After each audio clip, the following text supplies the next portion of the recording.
Remember the story of Noah? He was found righteous in a wicked world.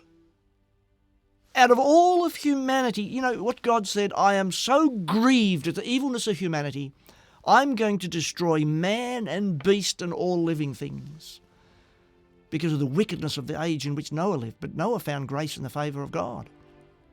And so the first encounter that Noah has with God that we read in Genesis is, Noah, go and build a big boat.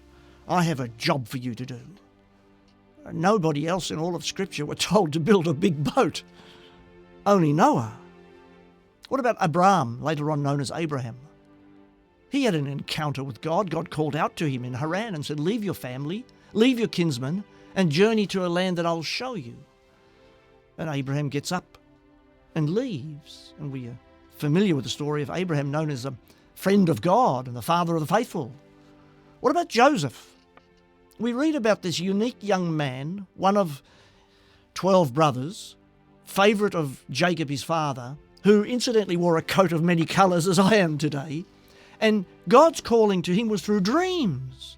He dreamt that the sun and the moon and the stars were bowing down to him, and he told his brothers and they hated him for it. And then he tells his dad, and Jacob says, oh, what's all this? Come on, son, you young 17-year-old, so to speak.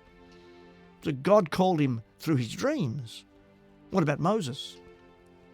He had spent 40 years in Egypt and now 40 years in Midian as a shepherd, and God called to him out of a bush, a burning bush, and commissioned this old 80-year-old man who had a stammer into one of the greatest epics of Israelite history.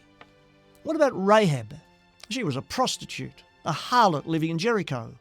She had heard about the Israelites coming out of Egypt and through the Red Sea. She had heard how the Amalekites had been wiped out. And now the spies were in Jericho. And she invited them and gave them cover. And so she had heard the news. And God's calling in her life placed her in the genealogy of Jesus Christ because of her faith on acting. 1 out of fear, 2 out of the news, that she could resist the God of the ancient Israelites.